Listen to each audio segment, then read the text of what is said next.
Public ఇప్పుడు మా రాముల తాత చేయాలి కదా. ముసలోడు రోజు మా అక్కనే ముప్పు తిప్పల పెట్టి 3 సెర్ల నీళ్లు తాగిస్తుంటాడు. ఇలా నన్నెంత గోస ఉచ్చుకుంటాడో ఏం పాడో పిలుద్దాం. ఓ తాత ఏం చేస్తున్నవే?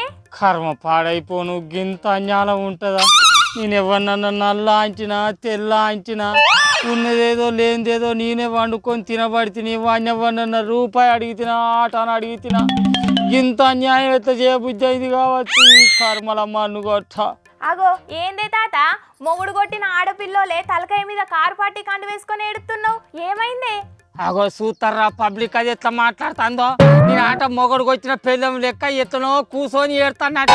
అరే నీ కొద్దిగానన్నా రేవుతా ఉన్న అదే మాసిన మొక్కం దానా, మంది కొంపలు ముంచేదానా, మంది లేదు చూసి వాళ్ళ దంజాల మీద పాత బట్టలు ఎత్తుకపోయేదానా. బా చిచి, నిన్ను నేనేమన్నా గంతగానో నోరు నెత్తి మీద పెట్టుకుంటున్నావు ముసలోడా? గట్ల కూర్చొని ఏడుతున్నావు ఎందుకు అని అడిగినా, అది కూడా తప్పేనా? తప్పున్నారనే తుప్పిరి తలకేదానా. ఆయన నీతో ఎందుకు నాగు మా ఆర్డర్ నెంబర్కు ఫోన్ చేసి అడిగి తెలుసుకుంటే ఏందో ముచ్చట. అల్లా అరే పాకరు, అరే గీన ఇంటి ముంగట వేసుకున్న మోరీలను తవ్వుకొని పట్టుకపోయి గ్రామ పంచాయతీలు వేసిందట. ఎందుకురా, ఏంది అసలు సంగతి? ఏంది నీ ఇంటి ముంగట మోరీలను తవ్వకపోయిన్లా? ఎందుకటనే? అగా ఊరు పొడుగుతా ఎవరింటి ముంగట మోరీలు రాని అడ్డం నా ఇంటి ముంగటి మోరీలే తవ్వకడ్డం వచ్చినాయి. అరే మీరు ఎట్లా బిక్కపోతారా నాకు అది చెప్పు. అరే సిమెంట్ కంకర గిట్ల మంచిగా పోసి బందోబస్తుగా వేయించుకున్న మోరీలు కాదురా. అరే ఎట్లా తీసుకుపోయి గ్రామ పంచాయతీలో పెడతావు? నాకు గా ముచ్చట చెప్పుర్రి. ఏంది ఏం చేసుకుంటావో చేసుకోవాలనా?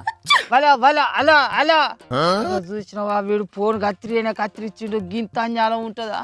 అరే గా వార్డు నెంబర్ అన్నైనా ఏం చేస్తాడే? నువ్వు తవ్వకడ్డమని మోరీలు వేసినావో ఏం పాడో, అందుకే తవ్వకపోయిన్లు కావచ్చు. దేశే నువ్వు అట్లనే మాట్లాడతామే మాశ్రమ కందానా. అరే ఇన్నొద్దుల సంది మా కారు పార్టీ అధికారంలో ఉన్నప్పుడు ఏ అధికారికి ఏ ఊరోనికి అడ్డం రాని నా ఇంటి ముంగటి మోరీలు ఇప్పుడు చెయ్యి పార్టీ అధికారంలోకి రాగానే అందరికి అడ్డం వచ్చిందని ఉడవిక్కపోయి గ్రామ పంచాయతీలో పెట్టుకుంటారా చెప్పు? అది కాదు, వీడు ఏ పార్టీ ఏదో మనసులో పెట్టుకునే వాడు నా మీద ఇట్లా కసిక సాధింపు చర్యలు చేస్తాడు. కానీ నాకు అర్థమైంది అంచనా. మరి నువ్వైనా తక్కువ ఆసామివా పెద్ద మనిషి? మీ పార్టీ అధికారంలో ఉన్నప్పుడు గా వార్డు నెంబర్ అన్నను ఎన్నెన్ని మాటలు అన్నావు చెప్పు? పొట్టిసాలే నువ్వేం చేస్తావురా, రారా బామ్మర్ది చూసుకుందాం, ఇసొంటి అడ్డమైన మాటలు మాట్లాడినవా లేదా? అదే అప్పుడు నేను అధికారంలో ఉన్నప్పుడు మాట్లాడితే ఇప్పుడు వాడు అధికారంలో ఉన్నాడు కదా, వాడు కూడా అట్లనే నోటికి వచ్చినట్టు ఇచ్చన్నట్టు మాట్లాడితే నేను సపరేట్గా ఊకుందును కదా. అప్పుడు నేను మాట అన్నా కాబట్టి ఇప్పుడు వాడు మాట అంటానని తేరుకోమని సపరేట్గా మూసుకొని ఊకుందును. ఏమో మరి, నువ్వు మాటలను వాడితే గా అన్న అధికారాన్ని వాడుకొని నీ మోరీలకు పోతం పెట్టిండు కావచ్చు. అబ్బరా కొడుకు, అధికారం గింత మాయ చేస్తుంది అనుకోలేదే తయ్యో, నన్ను గింత ఆగం పట్టిస్తారు అనుకోలేదే నాయన. అయినా మరి మన ఒక్కళ్ళనే గిట్లనన్నా ఆగం పట్టిస్తారా, లేకపోతే రాష్ట్రం అంతటున్న మా కారు పార్టీ వాళ్ళని కూడా ఇట్లనే ఆగం పట్టిస్తారా చెయ్యి పార్టీ వాళ్ళు? ఓ నీ ఒక్కని కథే కాదే తాత, అటు జీవన్ రెడ్డి సారు ఇటు మల్లారెడ్డి సారు జాగలల్లో కూడా ఏదో మతలాబు ఉన్నదని అక్కడ కట్టిన ప్రహరీ గోడలను కూలగొట్టిండ్లు. అవునా? అరే కొడుక, ఆ జీవన్ రెడ్డి సారు ఆ ఆర్టీసీలకు ఏదో బకాయి పడ్డాడట కదా, ఆయన దుకాణాలు కూడా మూసేసిర్రా అన్నారు. మరి తెరిచిర్రా ఇప్పుడు? అవి తెరిసిండ్లు, చేవెళ్ళలా ఏదో భూమి కబ్జా చేసిండని కేసు పెట్టిండ్లు. ఒకటి పోయింది అనుకునే వాళ్ళకే ఇంకోటి మెడకు చుట్టుకున్నది. ఇక అట్లనే మల్లారెడ్డి సారు సెర్ల గోడ కట్టిండని ఆయన కట్టిన గోడలను కూలగొట్టిండ్లు. రోషిని అడివి పాడుగాను, మా కారు పార్టీలో నీళ్లు కూడా తాగకుండా చేస్తారు కదా వీళ్ళు. ఇదంతా చెయ్యి పార్టీలు కావాలనే చేస్తాలన్నట్టున్నది పిల్ల. కాదు అప్పుడు మా మల్లారెడ్డి సారు రేవంతాల సార్ను ఇచ్చమున్నాడు తిట్టిండు కదా, అగో అది మనసులో పెట్టుకునే రేవంతాల సార్ ఇట్లా పగబట్టి చేస్తాడు కావచ్చు అని నేను అనుకుంటాను. గద్దె జీడిగింజ సిగ్గు లేదా నీకంటే? నల్లగున్నా నాకేం సిగ్గు అన్నదట.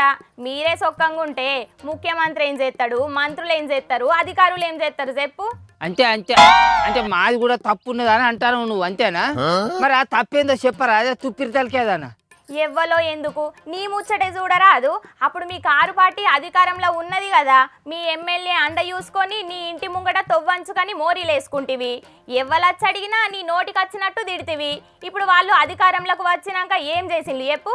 ఏమున్నది, నా నోటి దుర్సుకు తాళం వేసిండ్లు, గువ్వలు మూసి కూర్చుండే పెట్టిండ్లు గంతే. మరి గదే తగ్గించుకోవాలంటున్నా. మీ మల్లారెడ్డి సార్ అయినా జీవన్ రెడ్డి సార్ అయినా వాళ్ళ దిక్కు న్యాయం ఉంటే అది ఎక్కడ తేల్చుకోవాలనో అక్కడికే పోతారు. కానీ నువ్వైతే గా ఏడు పాపి ఇంటికి పోయి ముసలిది తీగ మీద బట్టలు ఆరేసిందట, పోయి దీపో. ఎంటికలు ఉన్న అమ్మాయి ఎన్ని సిక్కలు వేసినా చెల్తుంది అన్నట్టు అధికారంలో ఉన్నప్పుడు ఏం మాట్లాడినా కూడా ఎవ్వడి ఎదురు లేకుండా అయిపోయా. ఇప్పుడు చూడు అధికారం పోయినాక ఊసిపోయిన ఎంటిక కూడా ఊడుమని ఎక్కిరియబట్టి. అందుకే అంటారు అదుపు మాట పొదుపు అని. అది మాకు లేకపోయా ఇప్పుడు ఆగం కాబడుతుంది. చూసిండ్రా పబ్లిక్, కారు పాటోళ్ళు 10 ఏళ్ళు అధికారంలో ఉండగా కొందరు బీఆర్ఎస్ లీడర్లు ఏం చేస్తే అదే చెల్లింది.